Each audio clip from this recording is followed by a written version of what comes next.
Hello दोस्तों, welcome my YouTube channel.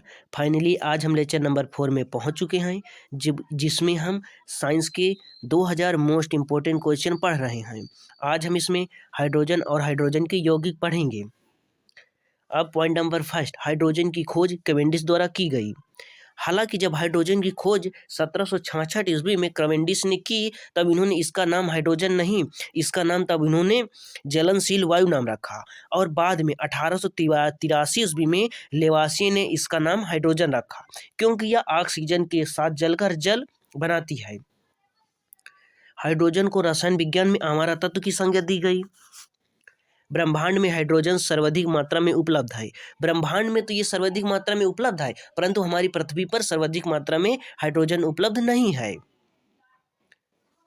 ब्रह्मांड में हाइड्रोजन सर्वाधिक मात्रा में उपलब्ध है क्योंकि तारों अथवा सूर्य के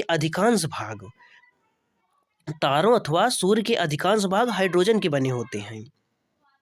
हाइड्रोजन को भविष्य का ईंधन कहा जाता है। हाइड्रोजन अम्लों का आवश्यक तात्विक घटक है। हाइड्रोजन का परमाणु भार एवं परमाणु क्रमांक एक समान होता है। अब इसको आप इस तरह समझिए, परमाणु भार और परमाणु क्रमांक एक समान होता है। जैसे हाइड्रोजन के एक परमाणु में एक प्रोटॉन और एक इलेक्ट्रॉन होते हैं। और हाइड्रोजन गैस का ना कोई रंग होता है, ना कोई स्वाद होता है, ना इसमें कोई गंध होती है। हाइड्रोजन गैस में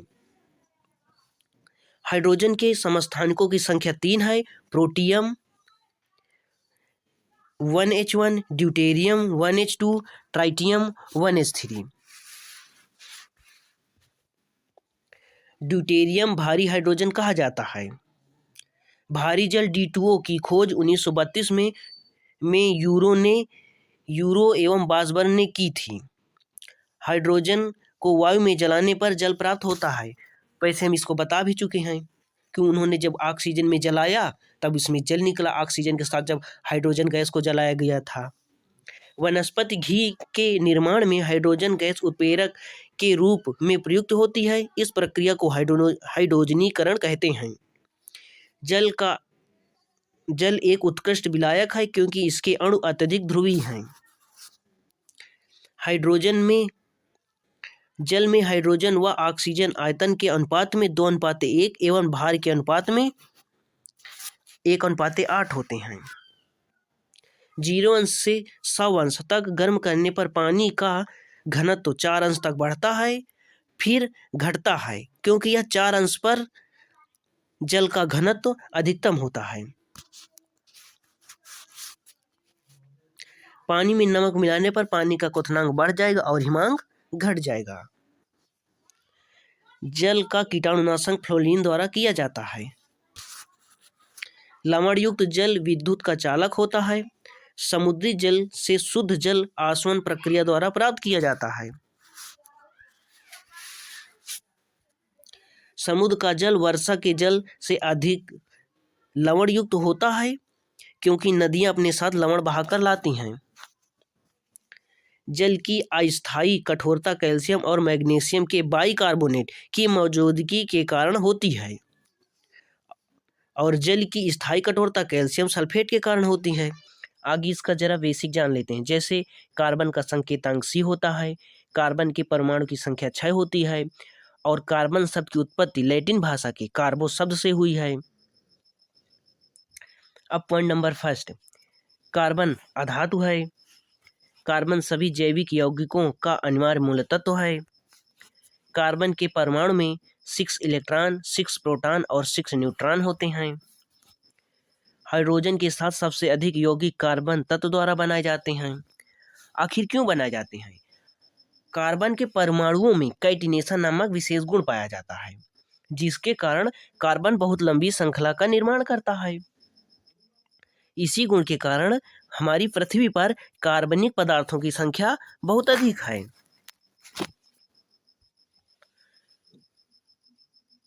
वह गुण जिसके कारण एक ही तत्व कई रूपों में पाया जाता है अपर रूपता कहलाता है। हीरा और ग्रेफाइट कार्बन के ही अपर रूप हैं। हीरा और ग्रेफाइट कार्बन के ही अपर रूप हैं, मगर दोनों में डिफरेंट बहुत है। जैसे कि हीरा विद्युत का कुचालक होता है और ग्रेफाइट विद्युत का सुचालक होता है। हीरा अत्यंत कठोर होता है और ग्रेफाइट अत्यंत मुलायम होता है, इतना मुलायम कि इसमें हम इससे कागज में निशान भी बना सकते हैं। फॉर एग्जाम्पल पेल्सिन, पेल्सिन में जो वो छड़ होती है ग्रेफाइट की ही छड़ होती है। हीरा एक मूल तत्व है जो कार्बन का शुद्धतम रूप है। हीरा एक मूल तत्व है जो कार्बन का शुद्धतम रूप है। और इसका पता किसने लगाया था और किसने बताया था? 1772 ईस्वी में लेवोजियर नामक वैज्ञानिक ने यह प्रमाणित किया कि हीरा ही कार्बन का रूप है, क्योंकि यह जलकर CO2 गैस उत्पन्न करता है। हीरे को अगर आग में जलाया जाए तो ये CO2 गैस उत्पन्न करेगा। हीरे का भार कैरेट में मापा जाता है। एक कैरेट में 0.2 ग्राम के बराबर होता है। ग्रेफाइट ऊष्मा और विद्युत का सुचालक होता है, जबकि हीरा विद्युत का कुचालक होता है। शुष्क सेल की धनात्मक छड़ ग्रेफाइट की बनी होती है। ग्रेफाइट न्यूक्लियर रिएक्टर में विबंधक के रूप में प्रयुक्त किया जाता है। रेडियो कार्बन डेटिंग से जीवाश्मों की आयु निर्धारित करते हैं और इसमें कार्बन के 3 समस्थानिक होते हैं, C12, C13 और C14। तो इसमें कौन अपनी वो निभाता है? C14 निभाता है। जबकि पुराने पुरातात्विक अवशेषों की खोज जो होती है इसी के द्वारा उसकी आयु की निर्धारित होती है। पॉइंट नंबर नेक्स्ट, कच्ची चीनी को रंगहीन करने हेतु एनिमल चारकोल का प्रयोग किया जाता है। रक्त तत्व कार्बन पर जलवाष्प प्रवाहित करने पर जल गैस H2CO प्राप्त होती है। जल गैस H2CO को जल गैस कहते हैं और H2 मतलब हाइड्रोजन और CO मतलब कार्बन मोनोऑक्साइड। कार्बन वह तत्व है जिसमें सर्वाधिक श्रृंखला गुण पाया जाता है। क्यों पाया जाता है? कार्बन के परमाणु में कैटिनेशन नामक विशेष गुण पाया जाता है। इसी कारण हीरे का जवाहरात के रूप में उपयोग उसके अपवर्तनांक के गुण पर निर्भर करता है। उसके अपवर्तनांक के गुण पर निर्भर करता है। कार्बोरेंडम सिलिकॉन कार्बाइड का दूसरा नाम है। कार्बोरेंडम सिलिकॉन कार्बाइड का दूसरा नाम है। आपके नॉलेज के लिए हम और बता दें, सिलिकॉन कार्बाइड को कृत्रिम हीरा के नाम से भी जाना जाता है। सिलिकॉन कार्बाइड को कृत्रिम हीरा के नाम से भी जाना जाता है। समान किस्म का कोयला बिटुमिनस होता है। समान किस्म का जो कोयला है वो बिटुमिनस होता है। अगर हम इसमें कार्बन के अंश की बात करें तो 70 से 86% होता है बिटुमिनस में, और ये सर्वाधिक पाया जाता है। कोयला का निर्माण की प्रारंभिक अवस्था पीट कोयला है। पीट कोयला है, पीट यहाँ कोयला होगा, पीट कोयला है। और अगर हम पीट कोयला में बात करें तो 50 से 60% कार्बन का अंश पाया जाता है। एंथ्रासाइड उच्च किस्म का कोयला है जिसमें कार्बन का अंश सर्वाधिक पाया जाता है। अगर हम इसमें एंथ्रासाइड में बात करें कि कार्बन का अंश एंथ्रासाइड में कितना पाया जाता है, तो क्या आप लिख लेना, कहीं नोट्स बना लेना, 90 से 98% कार्बन का अंश एंथ्रासाइड कोयले में पाया जाता है। लिग्नाइट को भूरा कोयला कहते हैं। अगर अब लिग्नाइट के बारे में बात करें, इसमें कितना पाया जाता है कोयले का अंश, तो इसमें 60 से 70% पाया जाता है। बिटुमिनस को मुलायम कोयला कहते हैं। बिटुमिनस को मुलायम कोयला कहते हैं। विश्व में खनन किए जाने वाला अधिकांश कोयला बिटुमिनस होता है। वाहनों से निकलने वाले प्रदूषक गैसों में मुख्यतः कार्बन मोनोऑक्साइड है जो कैंसर कारक भी होती है। कार्बन मोनोऑक्साइड है जो कैंसर कारक भी होती है। कार्बन मोनोऑक्साइड का सूत्र की बात करें तो CO होती है, और अगर इसमें H2 मिला दें तो जल गैस हो जाएगी। नीली ज्वाला के साथ जलने वाली गैस कार्बन मोनोऑक्साइड है। CO2 प्रकाश संश्लेषण के लिए आवश्यक है। CO2 प्रकाश संश्लेषण के लिए आवश्यक है और CO2 का उपयोग आग बुझाने के लिए भी किया जाता है। CO2 गैस जल के साथ अभिक्रिया करके कार्बोनिक अम्ल बनाती है। कार्बोनिक अम्ल शुद्ध H2CO3। बियर को भंडारित करने से पहले उसमें CO2 मिलाई जाती है। सोडा वाटर और कोल्ड ड्रिंक्स में CO2 गैस मिलाई जाती है। सोडा वाटर और कोल्ड ड्रिंक्स में CO2 गैस मिलाई जाती है। और CO2 प्रकाश संश्लेषण के लिए भी आवश्यक गैस है। जो पौधों में प्रकाश संश्लेषण क्रिया होती है उसमें CO2 गैस उसमें भी योगदान करती है। CO2 और मीथेन हरित ग्रह प्रभाव जिसका इंग्लिश में कहते हैं ग्रीन हाउस इफेक्ट में योगदान करती है। ग्लोबल वार्मिंग के लिए CO2 गैस उत्तरदायी है। और CO2 का नाम कार्बन डाइऑक्साइड। जरा ब्रीफ नॉलेज या बेसिक नॉलेज ले लेते हैं, जैसे कि उसका परमाणु क्रमांक, उसका संकेतांक, उसकी खोज। अब हम इसमें नाइट्रोजन का भी लेने वाले हैं। नाइट्रोजन का परमाणु क्रमांक 7 होता है। नाइट्रोजन का संकेतांक N या N2 होता है। N2 क्यों होता है? क्योंकि ये 2 आणविक अवस्था में पाया जाता है। पॉइंट नंबर फर्स्ट, पृथ्वी के वायुमंडल में N2 गैस मतलब नाइट्रोजन गैस सर्वाधिक मात्रा में पाई जाती है। अगर बात करें कि कितने परसेंट पाई जाती है तो समथिंग 78% पाई जाती है। और अगर ऑक्सीजन की बात करें तो 21% पाई जाती है। अगर आर्गन की बात करें तो 0.93% पाई जाती है। और अगर कार्बन डाइऑक्साइड की बात करें तो 0.04% पाई जाती है। पॉइंट नंबर नेक्स्ट, कृत्रिम गर्भधान के लिए वीर को सीमन भी बोलते हैं, को द्रव नाइट्रोजन में सुरक्षित रखा जाता है। फ्लैश बल्बों में N2 के वायुमंडल में मैग्नीशियम का तार रखा जाता है। नाइट्रोजन का प्रयोग विद्युत बल्ब में भी किया जाता है। आखिर बात करें विद्युत बल्ब में क्यों किया जाता है? बिजली के बल्बों में नाइट्रोजन गैस भरने से उसकी अवधि बढ़ जाती है। और नाइट्रोजन का प्रयोग और भी कई स्थानों पर किया जाता है, जैसे कि हवाई जहाज या वायुयान के टायरों में भरने के लिए किया जाता है। पॉइंट नंबर नेक्स्ट, द्रव नाइट्रोजन ही क्रायोजेनिक द्रव है।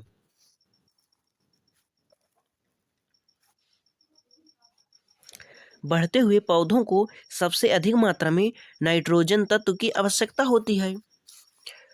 अब किसान लोग जो होते हैं फार्मर, वो इसका मृदा का अर्थात भूमि का नाइट्रोजनीकरण भी करते हैं। अगर वो करते हैं तो कैसे करते हैं? वो अपने खेत में दलहनी फसलें लगा करके, दलहनी फसलें मीन्स मतलब जैसे चना, उड़द, इसी तरह के, और वो मतलब उसमें दलहनी फसलों की जड़ों में पाए जाने वाले राइजोबियम नामक जीवाणु नाइट्रोजन को मृदा में स्थिरीकरण करते हैं, जिसे हम सामान्य भाषा में मृदा नाइट्रोजनीकरण कहते हैं। Point number next, NCl3 nitrogen का एक विस्फोटक यौगिक है। अगर NCl3 के हम रासायनिक नाम की बात करें तो NCl3 का रासायनिक नाम होता है नाइट्रोजन ट्राइक्लोराइड या ट्राइक्लोरोमीन। यह एक विस्फोटक होता है। यूरिया उर्वरक में नाइट्रोजन की मात्रा का प्रतिशत सबसे अधिक होता है। अगर हम यूरिया उर्वरक में नाइट्रोजन का प्रतिशत सबसे अधिक होता है। अगर हम इसके सूत्र की बात करें तो NH2CONH2 होता है। और अगर इसके रासायनिक नाम की बात करें तो कार्बामाइड होता है। अब जरा यूरिया के बारे में हम और जान लेते हैं, जैसे कि यूरिया रंगहीन, गंधहीन, सफ़ेद, रवेदार, जहरीला होता है, जहरीला ठोस होता है, ठोस पदार्थ होता है। यह जल में अति विलेय है। और इसके उत्पादन के बारे में, ये बड़े पैमाने में यूरिया का उत्पादन द्रव अमोनिया तथा द्रव कार्बन डाइऑक्साइड की प्रतिक्रिया से होता है। पॉइंट नंबर नेक्स्ट, आकाश में चमकने वाली बिजली पर NO गैस उत्पन्न होती है। NO मतलब इसका रासायनिक नाम nitrogen oxide. Point number next, N2O हास्य गैस है जो निश्चेतक की तरह भी प्रयुक्त होती है। N2O हास्य गैस है। अब N2O का रासायनिक नाम की बात करें तो नाइट्रस ऑक्साइड होता है या होती है। SO2 प्लस NO2 अम्ल वर्षा के कारक होते हैं। SO2 means sulphur dioxide, NO2 means nitrogen dioxide. अम्ल वर्षा के कारक होते हैं। और हमारे अम्ल वर्षा से हम मनुष्यों में या जानवरों में जो बीमारी होती है उसे त्वचा कैंसर कहते हैं। Point number next, ammonia gas में नाइट्रोजन व हाइड्रोजन उपस्थित होती है। अगर हम अमोनिया का सूत्र की बात करें तो NHN3 होता है, NH3 होता है। N का 1 परमाणु और हाइड्रोजन का 3 परमाणु NH3 होता है। पॉइंट नंबर नेक्स्ट, अमोनिया का औद्योगिक पैमाने पर उत्पादन हाइबर विधि द्वारा किया जाता है। इसमें लोहा उत्प्रेरक की तरह प्रयुक्त होता है। लोहा उत्प्रेरक की तरह प्रयुक्त होता है। अब आपको याद आ रहा होगा, हमने इसको पढ़ाया है पिछले लेक्चरों में। लोहा का प्रमुख आयस्क कौन सा होता है? अब इसे आप बताइए। हम ही बता रहे हैं। लोहा का मतलब Fe का प्रमुख आयस्क हेमेटाइट होता है और जिसका सूत्र Fe2CO3 होता है। लोहा हरी सब्जियों में प्रचुर मात्रा में भी पाया जाता है। पृथ्वी के गर्भ में दूसरी सबसे ज्यादा पाई जाने वाली धातु है। अगर बात करें पहली कौन है, तो पहली कौन है? एल्यूमिनियम। रक्त तप्त लौह पर जलवाष्प प्रवाहित करने पर H2 गैस बनती है। H2 मतलब hydrogen gas. Point number next, ammonia के जलीय विलयन में लाल लिटमस नीला हो जाता है। अमोनिया के जलीय विलयन में लाल लिटमस नीला हो जाता है। और अगर अमोनिया गैस जल में घुलनशील गैस भी होती है। पॉइंट नंबर नेक्स्ट, घरेलू रेफ्रिजरेटर में अमोनिया गैस प्रशीतक के रूप में प्रयुक्त होती है। एक्वारेजिया या अम्लराज बोलें। एक्वारेजिया या अम्लराज में सांद्र HNO3 और HCl, HNO3 और HCl 1:3 के अनुपात में होते हैं। Begin the lecture. फास्फोरस का जरा पहले हम बेसिक नॉलेज ले लेते हैं। जैसे फास्फोरस का संकेतांक P होता है, ये तो सबको पता होगा। फास्फोरस का अणुसूत्र P4 होता है। फास्फोरस की खोज 1669 ईस्वी में हेनिंग ब्रांड ने की थी। और फास्फोरस शब्द की उत्पत्ति, फास्फोरस किन किन शब्दों से मिलकर बना है, अगर इसकी बात करें तो फास्फोरस यूनानी ग्रीक भाषा के फास तथा फोरस से मिलकर बना है, जिसका शाब्दिक अर्थ होता है प्रकाश का धारक। और फास्फोरस फास्फेट चट्टानों से पाया जाता है। और फास्फोरस एक अत्यंत अभिक्रियाशील तत्व है।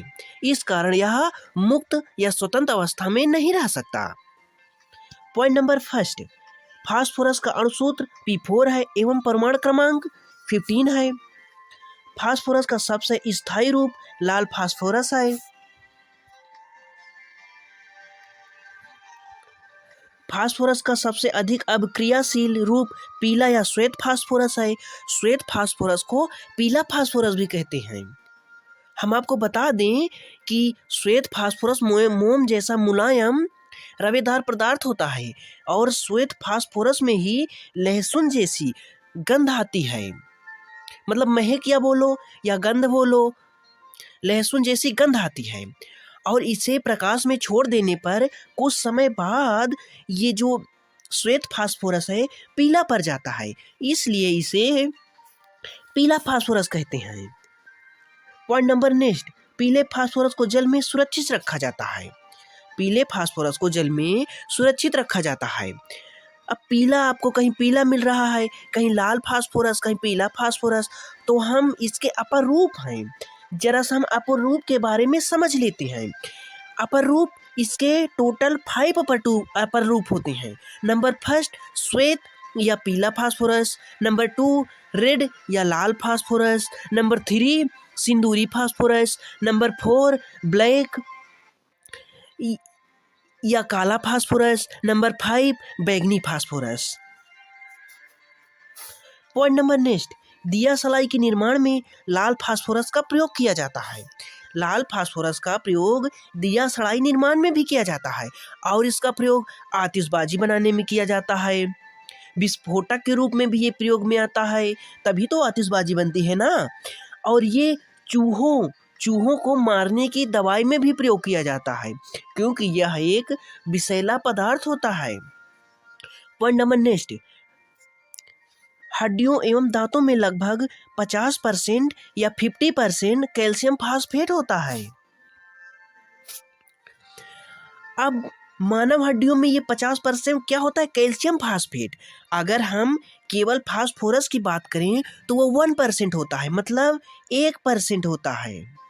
और अगर हम सभी बात कर लेते हैं, ऑक्सीजन कितने परसेंट होता है, 65%। चलो हम आगे बढ़ेंगे।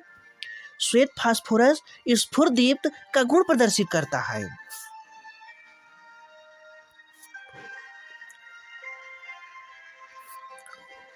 पॉइंट नंबर नेक्स्ट, श्वेत फास्फोरस कास्टिक सोडा के गर्म एवं शांत विलयन से अभिक्रिया करके फास्फीन गैस बनाता है, जिसका प्रयोग युद्ध में धुएं का पर्दा बनाने में किया जाता है। अब कास्टिक सोडा का रासायनिक सूत्र CaOH होता है। और अगर रासायनिक नाम की बात करें तो सोडियम हाइड्रोक्साइड होता है। और फास्जीन गैस की सूत्र की बात करें तो PH3 होता है। पॉइंट नंबर नेक्स्ट, फास्फोरस मानव अष्ट का मुख्य तत्व है। फास्फोरस मानव अष्ट का मुख्य तत्व है। पॉइंट नंबर नेक्स्ट, माचिस की तीली के सिरे पर फास्फोरस का प्रयोग होता है। और फास्फोरस का प्रयोग विस्फोटक के रूप में होता है, आतिशबाजी बनाने में होता है। और फास्फोरस का प्रयोग चूहा मारने की दवाइयों में भी होता है। आपको समझाने की कोशिश करेंगे, जितना हो सकेगा उतना हम इफर्ट इसमें डालेंगे। आगे हम इसका पहले बेसिक नॉलेज जान लेते हैं। जैसे ऑक्सीजन का परमाणु क्रमांक 8 होता है, ऑक्सीजन का संकेतांक O होता है और ऑक्सीजन का अणुसूत्र O2 होता है। ऑक्सीजन एक रंगहीन और गंधहीन और स्वादहीन गैस है। ऑक्सीजन को कई नामों से जाना जाता है। कई नामों का हमारा मतलब इसको 3 नामों से जाना जाता है। इसको लोग ऑक्सीजन बोलते हैं, प्राणवायु भी बोलते हैं और जारक भी बोलते हैं। अब पॉइंट नंबर फर्स्ट, ऑक्सीजन की खोज जोसेफ प्रिस्टले ने की थी। अगर प्रश्न उठे कि जोसेफ प्रिस्टले साहब ने इसकी ऑक्सीजन की खोज कब की थी, तो 1774 ईस्वी में की थी। कब की थी? 1774 ईस्वी में की थी। पॉइंट नंबर नेक्स्ट, ऑक्सीजन एक अणुचुंबकीय पदार्थ है। पॉइंट नंबर नेक्स्ट, मानव को जीवन देने वाली ऑक्सीजन गैस जल से आती है। पॉइंट नंबर नेक्स्ट, गोताखोर द्वारा पानी के अंदर सांस लेने में प्रयुक्त गैसों का मिश्रण ऑक्सीजन एवं हीलियम है। जो गोताखोर हमारे जो समुद्र में गोताखोर होते हैं, वो अगर जो सिलेंडर ले जाते हैं, उस सिलेंडर में हीलियम और ऑक्सीजन का मिश्रण भरा होता है। और सेम यही मिश्रण जो हमारे अस्पतालों में डॉक्टर लोग जो अस्पतालों में प्रयोग करते हैं, यही मिश्रण उसमें भी भरा जाता है। यही मिश्रण का मतलब ऑक्सीजन और हीलियम का मिश्रण। पॉइंट नंबर नेक्स्ट, मानव शरीर में सर्वाधिक मात्रा में पाया जाने वाला तत्व ऑक्सीजन है। मानव शरीर में सर्वाधिक मात्रा में पाया जाने वाला तत्व ऑक्सीजन है। अगर हम इसके परसेंटेज की बात करें तो 65% पाया जाता है। कभी कभी एग्जाम में पूछ लेता है कि कार्बन हमारे शरीर में कितना पाया जाता है। अगर कार्बन की बात करें तो 18% पाया जाता है। और हाइड्रोजन की बात करें तो 10% पाया जाता है। नाइट्रोजन की बात करें तो 3% पाया जाता है। और कैल्शियम की बात करें तो 2% पाया जाता है। और फास्फोरस की बात करें तो 1% पाया जाता है। अगर पोटेशियम की बात करें तो 0.35% पाया जाता है। अगर हम यहीं पर हमारे वायुमंडल की बात करें तो हमारे वायुमंडल में देखो, मानव शरीर में सबसे ज़्यादा ऑक्सीजन पाया जाता है। अगर वायुमंडल की बात करें तो वायुमंडल में नाइट्रोजन सबसे ज़्यादा पाया जाता है। अगर परसेंटेज की बात करें तो 78% पाया जाता है। और अगर ऑक्सीजन की बात करें, अगर ऑक्सीजन की वायुमंडल में एग्जैक्ट बात करें तो 20.95% पाया जाता है। अगर लगभग में बात करें तो 21% पाया जाता है। और वायुमंडल में अगर आर्गन की बात करें तो 0.93% पाया जाता है। और अगर CO2 कार्बन डाइऑक्साइड की बात करें तो 0.04% पाया जाता है। ये सब हम पिछले लेक्चर में डिस्कशन कर चुके हैं, आपको रिकॉल करवा रहे हैं, याद करवा रहे हैं। पॉइंट नंबर नेक्स्ट, ऑक्सीजन और ओजोन अपर रूप हैं।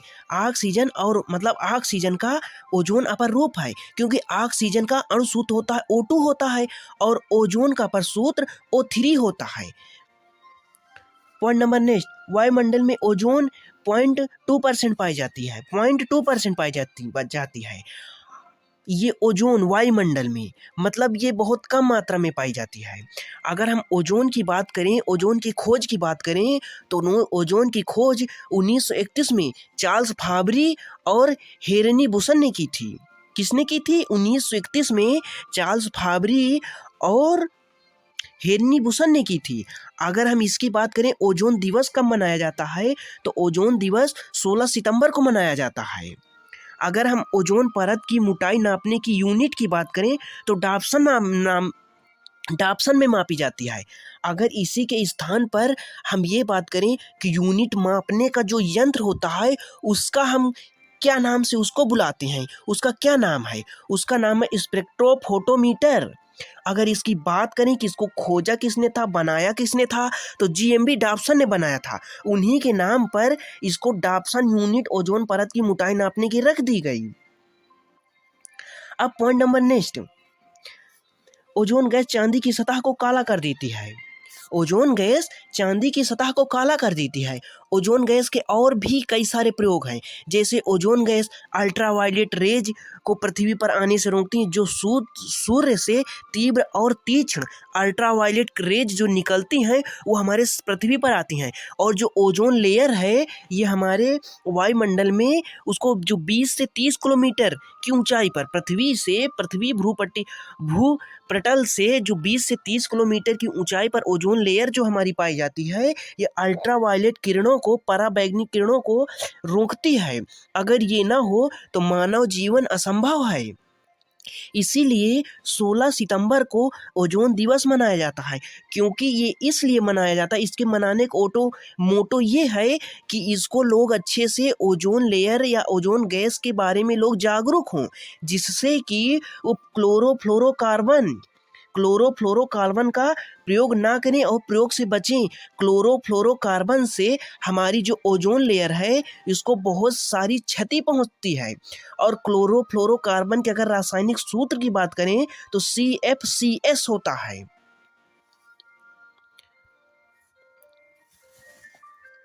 Point number next, ozone gas वायुमंडल के समताप मंडल के निचले परत में पृथ्वी से 20 से 30 किलोमीटर की ऊंचाई पर पाई जाती है। ये पॉइंट हम डिस्कशन कर चुके हैं। क्लोरोफ्लोरोकार्बन के प्रयोग से वातावरण की ओजोन परत का क्षरण होता है। ओजोन दिवस इसीलिए मनाया जाता है, जो कि 16 सितंबर को मनाया जाता है। और अगर हम क्लोरोफ्लोरोकार्बन के सूत्र की बात करें, तो इसका सूत्र होता है CFCS। और ओजोन गैस में जो हम आपको और बता दें, ओजोन गैस में सड़ी मछली के समान गंध आती है। सड़ी मछली के समान ओजोन गैस में गंध आती है। और ओजोन गैस पराबैंगनी किरणों का अवशोषण कर लेती है। और ओजोन गैस चांदी की सतह को काला कर देती है। और हमारे वायुमंडल में ओजोन गैस 0.2% पाई जाती है। देते हैं, जैसे कि सल्फर का परमाणु क्रमांक 16 होता है, सल्फर का संकेतांक S होता है। अगर सल्फर के अणुसूत्र की बात करें तो S8 होता है। अगर यहीं पर हम बात कर लें कि सल्फर हमें मिलता कहाँ कहाँ से है, सल्फर के रिसोर्स का क्या क्या है। सल्फर के रिसोर्स की हम बात करें, हमारे सल्फर हमें मिलता है, जो मतलब खाने में सल्फर हमें मटन में मिलता है, अंडे में मिलता है, लहसुन प्याज में मिलता है। सल्फर जो है हमें मटन, अंडा, लहसुन, प्याज, अगर हम लहसुन प्याज की बात करें तो लहसुन प्याज की बात करें तो लहसुन प्याज विश्व में सबसे ज़्यादा कहाँ उत्पादित होता है, तो विश्व में लहसुन और प्याज चीन में होता है। अगर दूसरे नंबर की बात करें तो हमारे भारत में होता है। अगर हम यहीं पर बात कर लें कि हमारे इंडिया मतलब भारत में मतलब प्याज जो है सर्वाधिक कहाँ उगाई जाती है, हमारे भारत में प्याज सर्वाधिक मात्रा में कहाँ उगाई जाती है, तो प्याज जो है सर्वाधिक मात्रा में महाराष्ट्र में उगाई जाती है। पूना, नासिक जिसे बोलते हैं, उस बेल्ट में ये प्याज ज़्यादा उगाई जाती है। और प्याज में जो गंध का कारण होता है, उसमें सल्फर और पोटेशियम बहुत हद तक अपनी मतलब प्रेजेंस निभाते हैं। पोटेशियम और सल्फर, प्याज में गंध का कारण पोटेशियम और सल्फर हैं। अगर हम उसके वैज्ञानिक मतलब विज्ञान के तौर पर कहें तो इसमें एंजाइम के तौर पर कि इसमें कौन से एंजाइम गंध के कारण है लहसुन और प्याज में, तो लहसुन और प्याज में एंजाइम हैं एलाइन और एलाइसिन। एलाइन और एलाइसिन के कारण प्याज और लहसुन में गंध होती है। अगर हम तत्व के हिसाब से बात करें तो सल्फर और पोटेशियम की उपस्थिति के कारण लहसुन और प्याज में गंध होती है। और यही चीज़ के कारण मतलब सल्फर और पोटेशियम के कारण प्याज और लहसुन में करवाहट का भी कारण यही है। करवाहट का कारण भी यही है। अब पॉइंट नंबर फर्स्ट, सल्फर का अणुसूत्र S8 है, वो तो बता भी चुके हैं। अब पॉइंट नंबर नेक्स्ट, रबड़ को सल्फर के साथ गर्म करके उसकी गुणवत्ता बढ़ाने की प्रक्रिया को वल्कनीकरण कहते हैं। पॉइंट नंबर नेक्स्ट, उबलती हुई गंधक को ठंडे जल में डालने पर प्लास्टिक सल्फर प्राप्त होता है। Point number next, hydrogen sulphide स्वयं तो जलती है लेकिन जलाने में सहायक नहीं होती। अब देखो, हाइड्रोजन सल्फाइड जो है ये स्वयं तो जलती है लेकिन जलाने में सहायक नहीं होती। अगर हम हाइड्रोजन सल्फाइड की यही बात करें, इसके सूत्र की, हाइड्रोजन सल्फाइड का सूत्र होता है H2S। हाइड्रोजन सल्फाइड का सूत्र H2S होता है। और अगर हम यहीं पर बात करें हाइड्रोजन सल्फाइड कि मतलब कौन सी स्मेल आती है हाइड्रोजन सल्फाइड में, तो हाइड्रोजन सल्फाइड में सड़े अंडे जैसी हाइड्रोजन सल्फाइड में स्मेल आती है, गंध आती है हाइड्रोजन सल्फाइड में, और ये स्वयं जलती है लेकिन जलाने में सहायक नहीं होती है। पॉइंट नंबर नेक्स्ट, H2S मतलब हाइड्रोजन सल्फाइड। H2S की उपस्थिति में पीला रंग मतलब पीतल का रंग फीका पड़ जाता है। H2S की उपस्थिति में पीतल का रंग फीका पड़ जाता है। हमने आपको बताया था पिछले लेक्चर में कि कॉपर का सत्व धातु गंधक है, तो ही पीतल जो है कॉपर से ही तो मिलकर बना है ना। जैसे पिताजी मतलब पीतल जो है तांबा और जिंक से मिलके बना है। पीतल तो है तांबा और जिंक से मिलकर पीतल बना है। इसका सूत्र याद करने का कि मतलब पिताजी ट्रिक है। पिताजी से हम याद रख सकते हैं कि पीतल में कौन कौन से मेटल होते हैं। Point number next, nitrogen dioxide और सल्फर डाइऑक्साइड अम्ल वर्षा के लिए उत्तरदायी होते हैं। ये भी हम पिछले लेक्चर में आपको डिस्कस कर चुके हैं कि नाइट्रोजन डाइऑक्साइड का अगर सूत्र की बात करें तो NO2 नाइट्रोजन डाइऑक्साइड, और अगर सल्फर डाई की बात करें तो SO2, सल्फर डाइऑक्साइड की बात करें तो SO2 होता है। अगर यहीं पर हम बात कर लें कि अम्ल वर्षा से हमारे जीवन में मतलब मनुष्य के जीवन में अर्थात पशु पक्षियों के जीवन में क्या प्रभाव पड़ता है अम्ल वर्षा से, तो अम्ल वर्षा में त्वचा का कैंसर होता है, स्किन कैंसर। अगर हम यही बात करें कि कैंसर के उपचार में हमें कौन सी गैस प्रयोग की जाती है, तो सल्फर के मतलब कैंसर के उपचार में रेडान गैस है वो हमारे कैंसर के उपचार में प्रयोग की जाती है, और अम्ल वर्षा से त्वचा कैंसर होता है। पॉइंट नंबर नेक्स्ट, वायु में SO2 की अधिकता होने पर पत्तियां काली होकर गिर जाती हैं। वायु में SO2 की अधिकता होने पर पत्तियां काली होकर गिर जाती हैं। SO2 मतलब सल्फर डाइऑक्साइड। SO2 मतलब सल्फर डाइऑक्साइड। अगर हम यहीं पर अब पौधों की बात आ गई है तो हम इसके बहुत ही दो इम्पोर्टेंट मतलब एंजाइम की बात कर लेते हैं।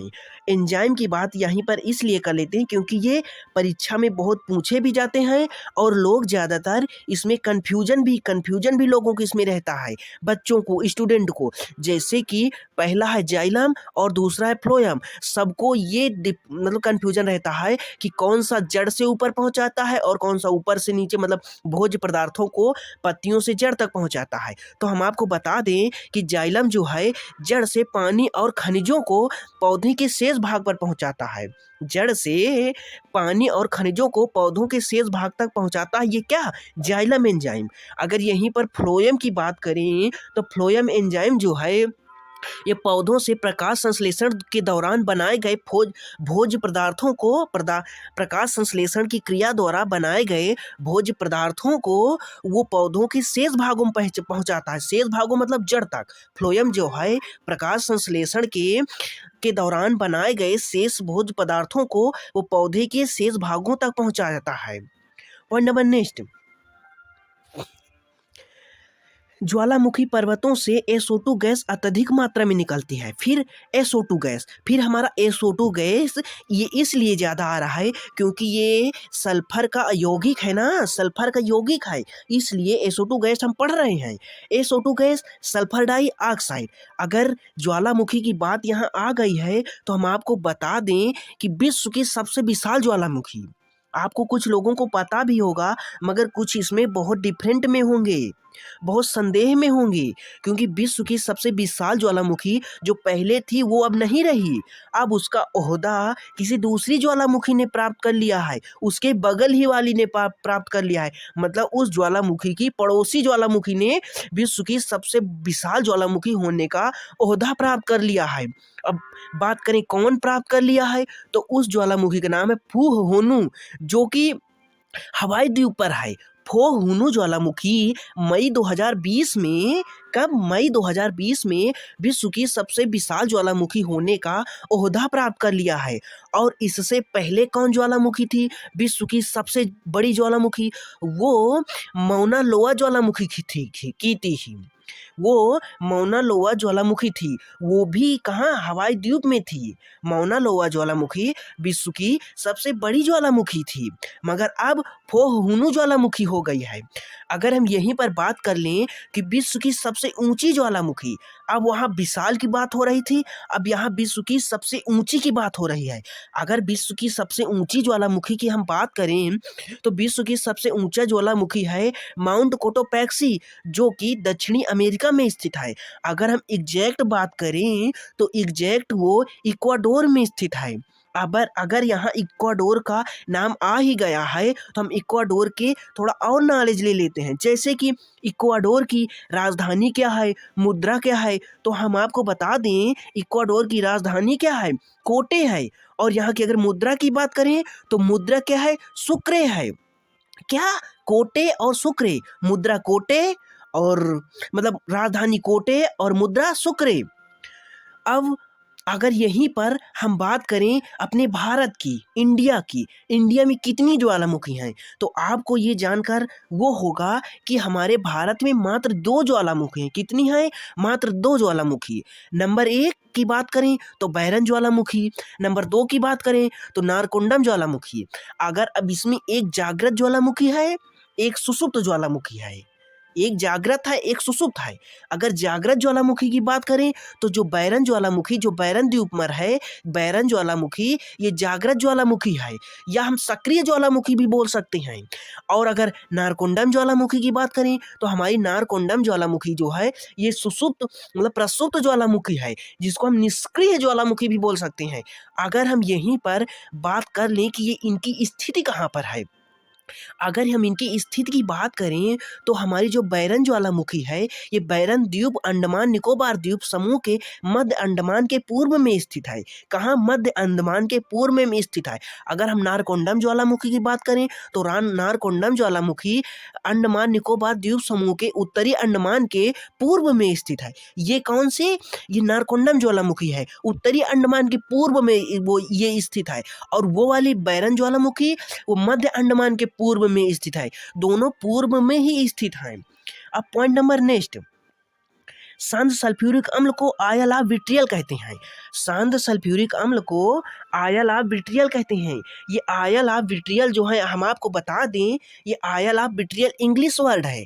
अगर हम इसको हिंदी वर्ड की बात करें तो यहाँ पर हिंदी वर्ड इसका हिंदी में अर्थ हो जाएगा कशीस का तेल। अर्थात हम कह सकते हैं कशीस का तेल सल्फ्यूरिक अम्ल है। क्या? कशीस का तेल सल्फ्यूरिक अम्ल है। अगर हम यहीं पर और बात कर लें कि सल्फ्यूरिक अम्ल के कुछ प्रयोग के बारे में, तो प्रयोग आगे हम इसके ये बात कर लें कि सल्फ्यूरिक अम्ल को रसायनों का सम्राट कहा जाता है, किंग ऑफ रसायन, किंग ऑफ केमिकल्स। रसायनों का सम्राट सल्फ्यूरिक अम्ल को कहा जाता है।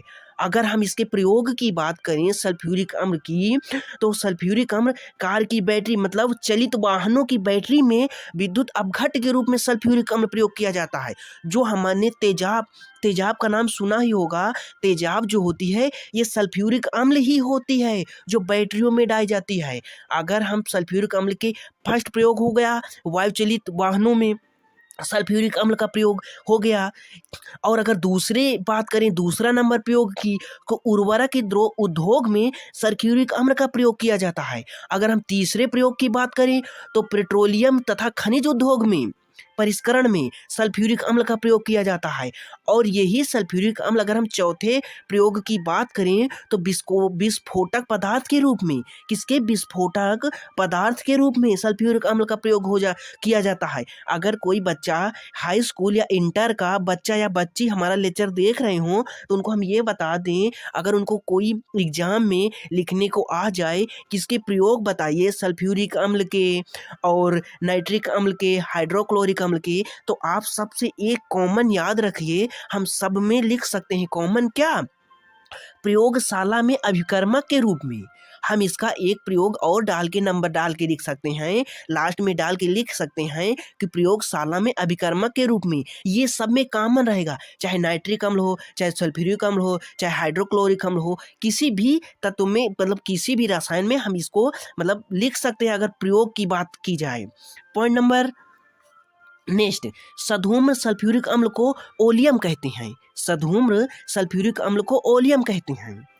पॉइंट नंबर नेक्स्ट, कार की बैटरी में प्रयुक्त विद्युत अपघट्ट सल्फ्यूरिक अम्ल होता है। देखो ये हम डिस्कशन कर चुके हैं, देखो फिर से आ गया। पॉइंट नंबर नेक्स्ट, शर्करा और सल्फ्यूरिक एसिड की अभिक्रिया से शुद्ध रूप में कार्बन प्राप्त होता है। क्या शुद्ध रूप में कार्बन प्राप्त होता है? सल्फ्यूरिक एसिड की हम सूत्र की बात करें तो H2SO4 होता है, H2SO4।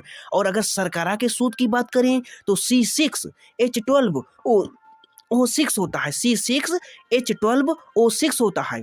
आप इसको चीनी का सूत्र, शर्करा माने चीनी तो होता है मगर इस चीनी का सूत्र जो है वो अलग होता है। चीनी का सूत्र होता है C12H22O11। अगर हिंदी में बात करें तो C12H22O11 होता है चीनी का सूत्र। अगर चीनी की बात हो ही गई है तो हम यहाँ चीनी की बात कर लेते हैं कि चीनी विश्व में कहाँ सबसे ज़्यादा उगाई जाती है, मतलब कहाँ पैदा सबसे ज़्यादा चीनी होती है। जो चीनी विश्व में सबसे ज़्यादा ब्राज़ील में होती है।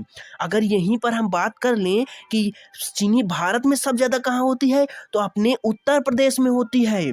उत्तर प्रदेश में जो कि जनसंख्या में सबसे आगे है। उत्तर प्रदेश को चीनी का कटोरा के नाम से भी जाना जाता है। अगर हम दक्षिण भारत की बात करें तो दक्षिण भारत में चीनी सबसे ज़्यादा महाराष्ट्र में होती है। उत्तर भारत में उत्तर प्रदेश में, दक्षिण भारत में महाराष्ट्र, अगर पूरे में मिला लें तो उत्तर प्रदेश में, इंडिया में सबसे ज़्यादा चीनी उत्तर प्रदेश में होती है। अगर हम यहीं आपको बता दें कि शर्करा जो है हमें कहाँ से मिलती है, जैसे हम आपको ऑप्शन दे दें, नंबर 1 फलों से, नंबर 2 जड़ से, नंबर 3 की अगर बात करें तने से, और नंबर 4 की बात कर लें कि कहाँ से मिलती है, इन सभी में। तो कुछ बच्चे फल में लगाएंगे, कुछ बच्चे जड़ में लगाएंगे, कुछ बच्चे तने में लगाएंगे और कुछ बच्चे सब में ही, मतलब 4th ऑप्शन को टिक करेंगे।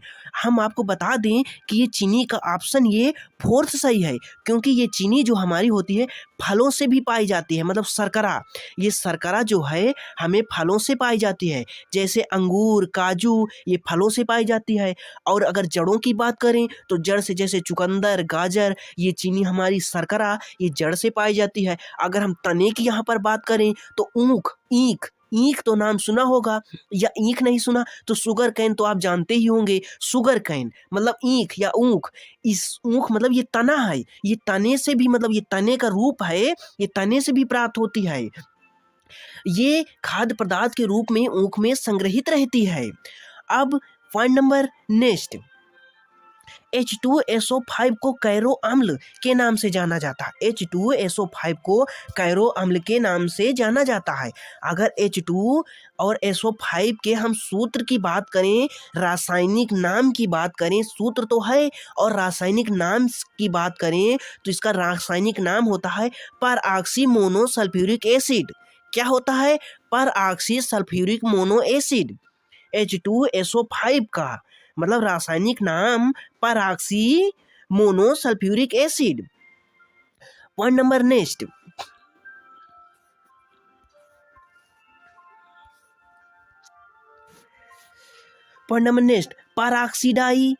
परऑक्सीडाई सल्फ्यूरिक एसिड को मार्स अम्ल के नाम से भी जाना जाता है। अब परऑक्सीडाई सल्फ्यूरिक एसिड को मार्स अम्ल के नाम से जाना जाता है। ऊपर वाले का तो जो मतलब था, इसका फार्मूला होता है परऑक्सीडाई सल्फ्यूरिक एसिड का फार्मूला की बात करें तो इसका फार्मूला होता है H2S2O8 होता है। और अगर ऊपर वाले की बात करें H2SO5 की बात करें तो इसको बोलते हैं परऑक्सी मोनो सल्फ्यूरिक एसिड।